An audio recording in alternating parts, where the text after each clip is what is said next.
The story begins at a time when all human species were held captive together. This was done by a group of dangerous aliens who had arrived on Earth not long ago. These aliens possessed highly advanced technologies and looked just like humans, but their minds and thinking were completely different. They considered humans as their slaves and used their technology to keep them captive and make them work. All the humans who fell under the influence of these aliens lived their lives like prisoners, obeying their commands.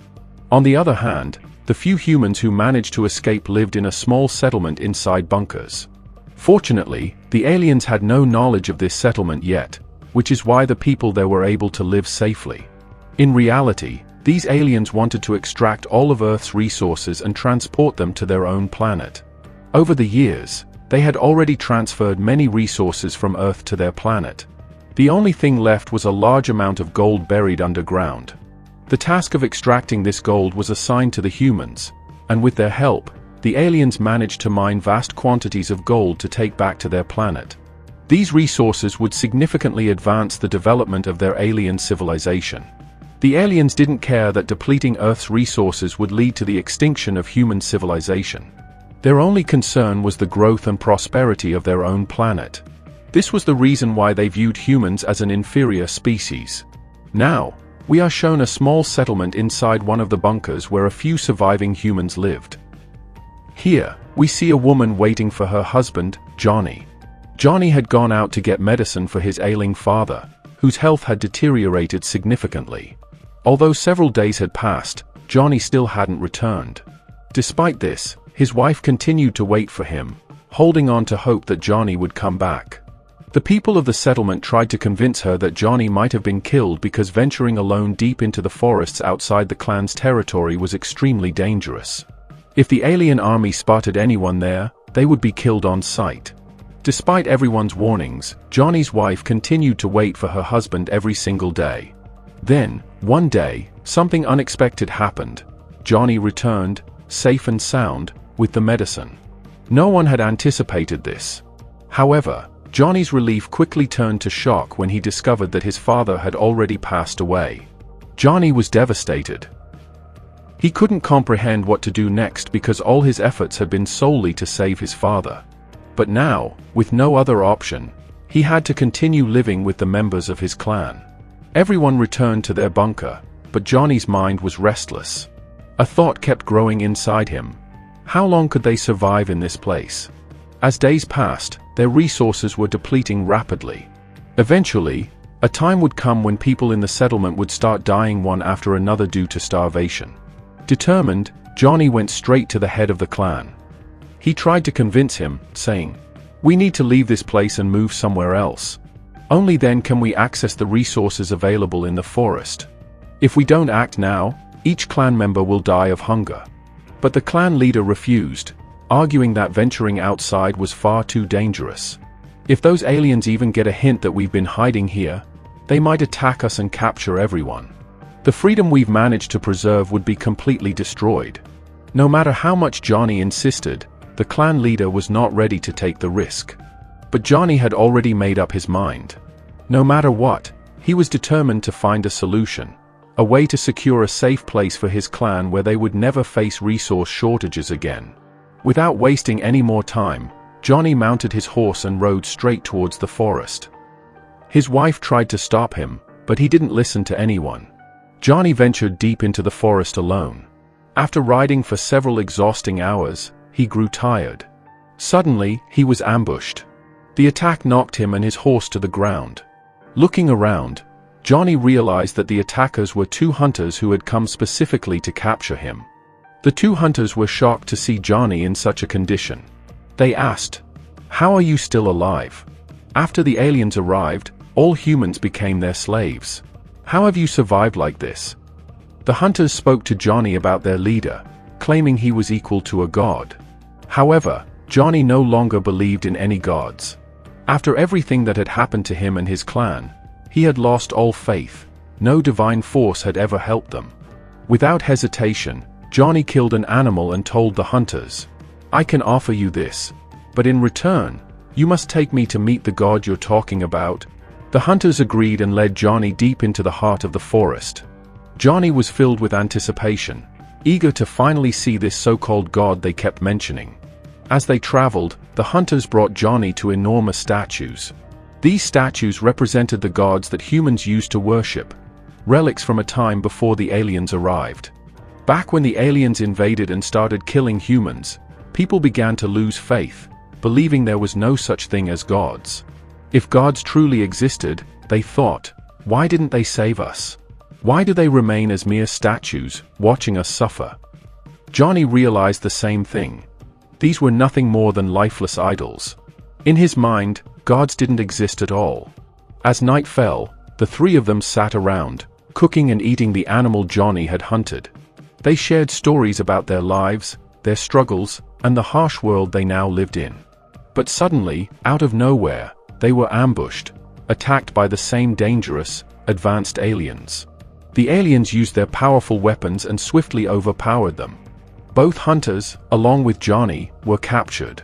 The alien soldiers dragged them to an underground bunker, one of the massive spaces the aliens had built beneath the earth for their operations and to live in. It was like an entirely different world, one that the aliens had created over time. Johnny and the two hunters were taken deep inside a massive underground bunker. There, strange tubes were inserted into their noses, allowing them to survive in the environment engineered by the aliens.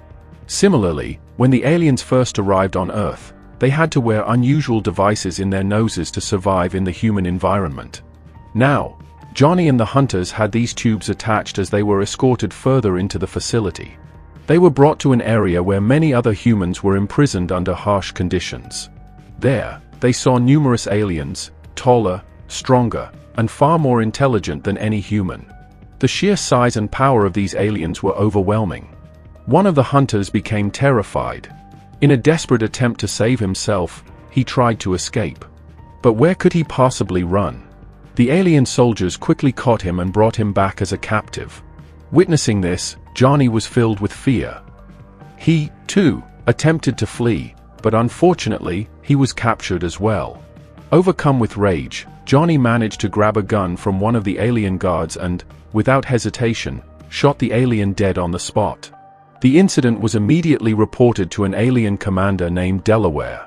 When Del arrived to assess the situation, he saw Johnny standing there. Enraged, Del brutally beat Johnny before dragging him back to the other prisoners.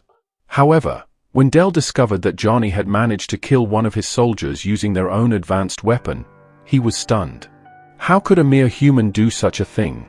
He wondered. Curious to see it for himself, Del handed Johnny an advanced gun and ordered him to attack. Johnny, acting on instinct and for his own protection, shot and killed another alien with precision. Watching this, Del burst into laughter. Is it possible that a human can use our advanced weaponry so effortlessly, without any training? Del found Johnny's skills both amusing and intriguing. Del didn't kill Johnny. Instead, he had him locked up with the other prisoners. This was a grim place where humans were tortured and forced to work in mining operations, extracting valuable resources from deep beneath the earth. The conditions were harsh. These people were treated no better than slaves, destined to spend the rest of their lives trapped underground. Meanwhile, Del was shown speaking with an old friend, another alien, through a holographic communication device. The hologram displayed an alien officer from their home planet, someone in charge of managing all operations. The officer told Del that he had some important matters to discuss. Del confidently informed the officer, "After I return to our planet, my trusted friend here will take over as the head of this entire facility." However, the officer interrupted him with unexpected news. "You do not have permission to return to the planet yet." Del was stunned. "How is that possible? I was promised that once my mission here was complete, I could go back home." The officer coldly explained, "You'll only be granted permission to return after you've extracted all the gold from beneath the earth and successfully transferred it to our planet." This enraged Delaware. He had longed to return home to be with his family, but he was bound by the orders of his superior officers, a weakness he couldn't overcome. The scene shifted back to the humans. They were being provided with food, and everyone lined up quietly, waiting their turn. But suddenly, a large, intimidating man pushed everyone aside, declaring, "I'll eat first. My team eats after me." Whatever's left, the rest of you can fight over." Most people were too scared to protest. But not Johnny. He stepped forward, his voice firm. "This is injustice. If the food is being distributed, it should be shared equally. You can't just take it by force." Tensions rose quickly. The man didn't take kindly to Johnny's defiance, and soon, a fierce fight broke out between them. Johnny and the man fought fiercely, but Johnny had a unique fighting technique. Using his skills, he managed to overpower the man, defeating him decisively. After the man's defeat, Johnny technically had control over the food supply. However, instead of claiming it for himself, Johnny stood before the crowd and declared, "From now on, we will eat together. We have bigger battles to fight than turning on each other. If we want to break free from the control of these aliens, it will only happen if we work together as one." Johnny's words resonated deeply with everyone. Inspired by his leadership, they started following him.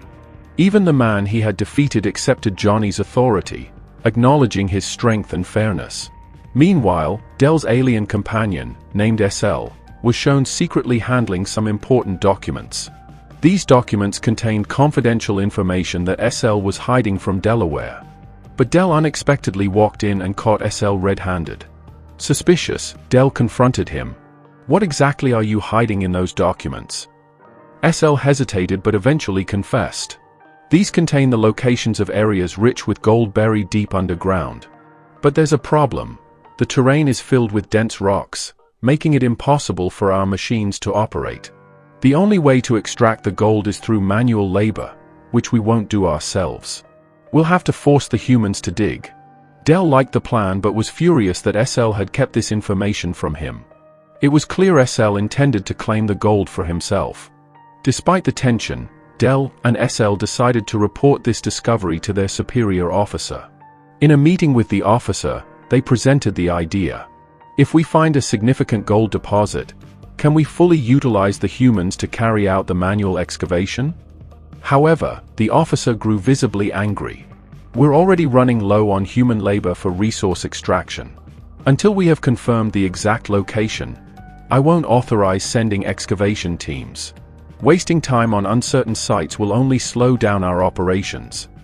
The officer's frustration highlighted the growing tension among the aliens, hinting at cracks forming in their leadership as greed and hidden agendas began to surface. The officer outright rejected both Del and SL's plans, sternly instructing them to focus on their current tasks. Disappointed but unable to argue, they had no choice but to comply. Meanwhile, the human workers were shown toiling under the harsh conditions imposed by the aliens. Despite the relentless supervision, Johnny once again attempted to escape. This time, he managed to get halfway through his escape route, but evading the aliens was nearly impossible. He was captured once more and thrown back into his cell. As punishment, the aliens removed the breathing apparatus from Johnny's nose, a cruel act that left him gasping for air. Without oxygen, he was moments away from suffocating. Just when it seemed all hope was lost, a fellow prisoner stepped forward. In a courageous act of solidarity, the man removed his own breathing pipe and inserted it into Johnny's nose, saving his life. Without that selfless act, Johnny wouldn't have survived. The scene shifted back to Del and SL, who were engaged in a heated conversation. SL revealed his bold plan. "We should go to the gold site immediately without informing the officers. We'll secretly gather a group of humans and make them work for us. Once the gold is extracted, we'll split it, half for me and half for you." Del didn't like the plan, especially the part about sharing the gold equally. "Why should you get half? You haven't done anything," he snapped. SL countered. "You might have planned everything, but I'm the one who discovered the location." The argument grew intense, with both aliens determined to claim more for themselves. However, Del had a clever trick up his sleeve. Without SL's knowledge, he had secretly started recording their conversation. Feigning curiosity, Del asked innocently, "Remind me again, what's the full plan? I want to be sure we're on the same page." Unaware of the deception, SL detailed everything. "We'll extract the gold without the officers finding out. We won't even send it back to our planet, it'll be ours alone. Plus, we'll manipulate some humans to do the hard labor for us." As soon as SL finished, Del burst into laughter. "Guess what, SL? I've recorded everything you just said." SL's face paled with shock, realizing he had just handed Del the perfect leverage to control the situation. Del glared menacingly at SL, holding the recording device tightly. "If you don't do exactly as I say, I'll send this recording to the officers. That'll be the end of you," he threatened. SL's face sank with despair, realizing he had no choice but to obey Del's every command. To further their secret plans, Del and SL decided to conduct a small experiment. They released a few humans, including Johnny and the two hunters, under the pretense of granting them freedom. In reality, it was nothing more than a controlled test. Tiny surveillance cameras were secretly attached to their bodies, allowing Del and SL to monitor their every move. Johnny and the hunters were ecstatic, believing they had finally been set free. Little did they know, they were nothing more than lab rats in an alien experiment. As the trio ventured out, they tried to find a safe place to hide. Hunger soon overwhelmed them, and with no other options, they caught a rat and began eating it raw. Del observed everything through the hidden cameras, analyzing their behavior closely. However, the surveillance didn't last long. Johnny, sharp as ever, noticed the small devices attached to their bodies. "Something's not right," he whispered, examining the camera. Realizing the truth, he ripped it off and smashed it to pieces. When Del discovered this, his rage knew no bounds. Furious that his plan had been compromised, he immediately dispatched a spaceship to capture them. Despite Johnny and the hunters' desperate attempts to flee, they were no match for alien technology. The advanced spacecraft quickly located and apprehended them. Dragged back to Del, Johnny faced brutal punishment. Del beat and tortured him mercilessly, venting his frustration. "You ruined everything," Del roared, striking Johnny again and again. But Del wasn't done. He had something far worse in mind. Johnny was strapped to a strange chair equipped with advanced alien technology. Del activated the machine, and a beam of light enveloped Johnny's head. This wasn't just torture, it was a forced mental installation. Del was uploading vast knowledge of the alien civilization directly into Johnny's brain. The process was excruciating, causing Johnny to scream in agony. When the installation was complete, Johnny's demeanor changed. His breathing steadied, and when he finally spoke, his words weren't in his native language. He was speaking fluently in the alien tongue. Del continued to feed vast amounts of data into Johnny's mind, filling it with knowledge about alien technology, their plans, and their civilization. Johnny's condition deteriorated rapidly, his body weakening under the strain. But what choice did he have? Surrounded by aliens and with no way to resist, he endured the unbearable pain, allowing the information to flood his brain. Once the data installation was complete, Del had Johnny thrown back into his cell. However, the aliens underestimated Johnny's resilience. Despite the mental torture, Johnny had retained his humanity and sharp mind. Inside the prison, Johnny wasted no time. He shared everything he had learned with his fellow captives, every detail about the aliens' operations, their weaknesses, and their secret plans. "I understand everything now," Johnny whispered. "But I'll pretend that I'm still confused in front of the aliens. This will buy us time. Time to strike back." Johnny had a plan. A clever, dangerous plan to deceive the aliens and free his people. Meanwhile, back in Johnny's tribe, his prolonged absence had caused growing concern. His wife, unable to bear the uncertainty any longer, saddled a horse and set out alone to find him. Her determination was fierce. She wouldn't stop until she found her husband. Back in captivity, despite all the data the aliens had forced into his mind, Johnny played his part perfectly. He acted confused, refusing to answer their questions. Del, infuriated by Johnny's apparent failure to learn, lashed out in anger. "Why haven't you absorbed anything?" Del roared, striking Johnny. But in that very moment, Johnny responded fluently, in the alien language. His words shocked Del and his companions. They stared at Johnny, stunned by how quickly he had mastered their complex language. Del's anger quickly turned into satisfaction. Finally, Del smirked, "You're ready." Del decided Johnny was fit to join the excavation team. He took Johnny to the secret mining site, a location hidden even from the higher-ranking alien officers. Beneath the surface, vast amounts of gold were buried, untouched and waiting to be extracted. Before leaving, Del issued a harsh warning. "I'm returning to my planet for a few days. When I come back, that gold better be out of the ground, or I'll make sure none of you survive." Johnny didn't respond. He simply stared at Del, masking the rage simmering beneath his calm expression. The plan was already in motion. Johnny's tribe, hidden nearby, sprang into action when Johnny gave them the signal.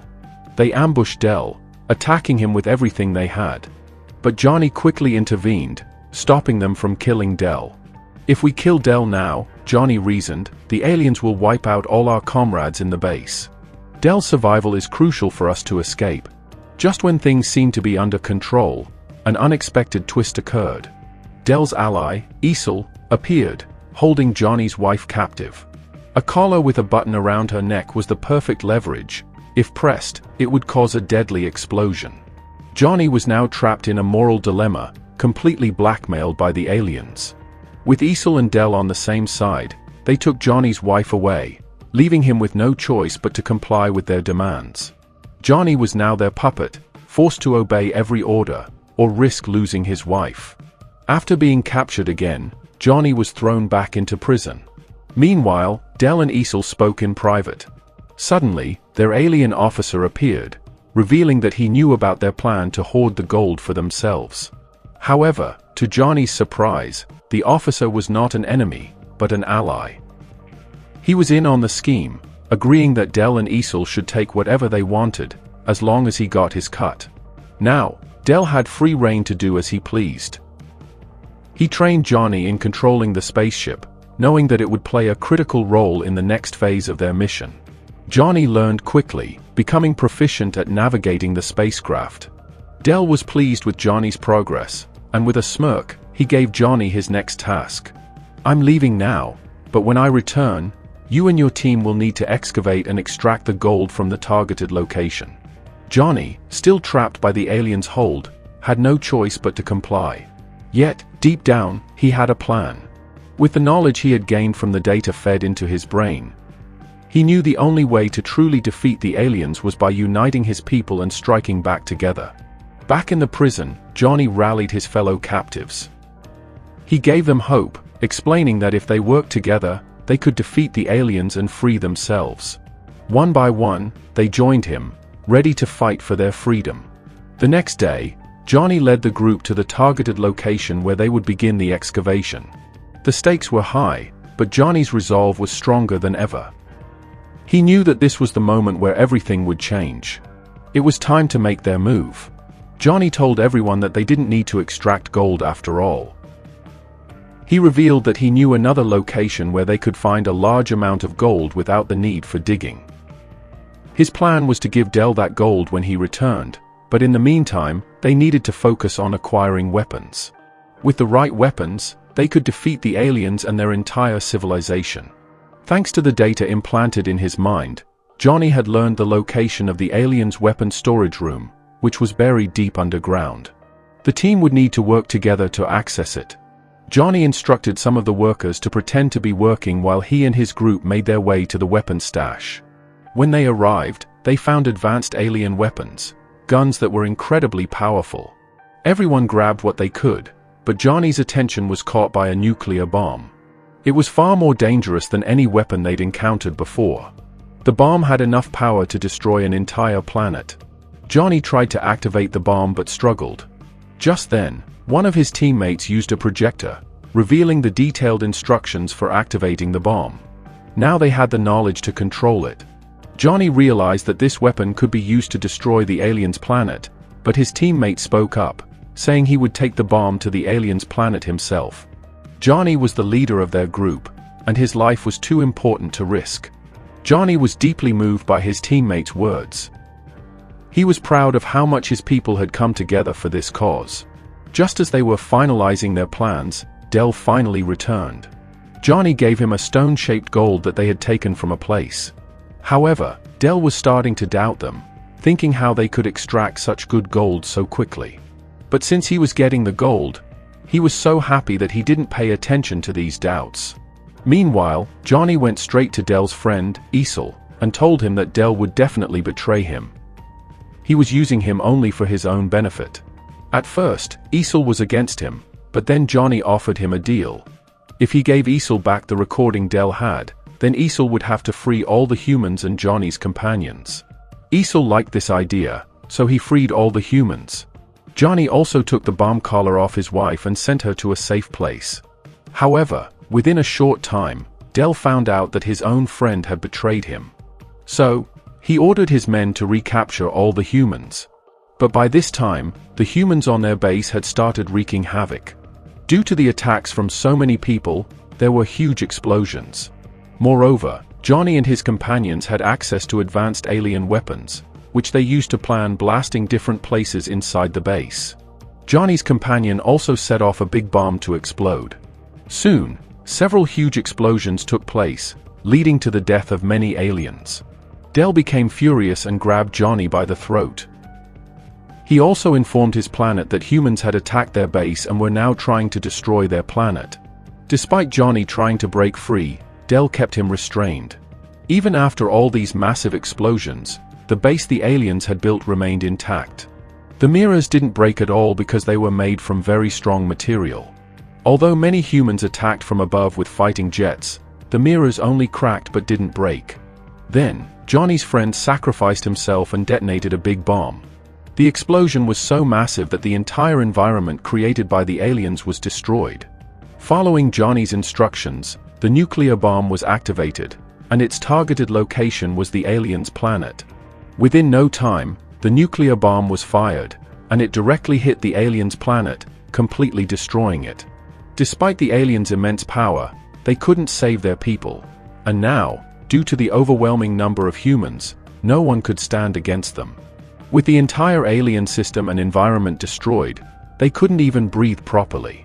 However, many of Johnny's companions had sacrificed themselves, and they were very grateful for them. After the war ended, humans finally defeated the aliens and regained their freedom. The humans kept Del captive in the same way he had kept them. Del asked Johnny why he wasn't killing him, to which Johnny replied that the way Del had tortured so many humans, now they would torture him in the same manner. Shortly after, Del's companion Esau arrived. Del was happy to see Esau and said, "Quickly kill these humans and get me out of here." But Esau told Del, "These humans are right, and you deserve to suffer here. You will spend the rest of your life here until you take your own life." Esau gave all his advanced guns and weapons to Johnny, and then he left to a distant place. From that point on, Del had to rot in that place forever unless he decided to take his own life. And thus, our adventurous story ends here.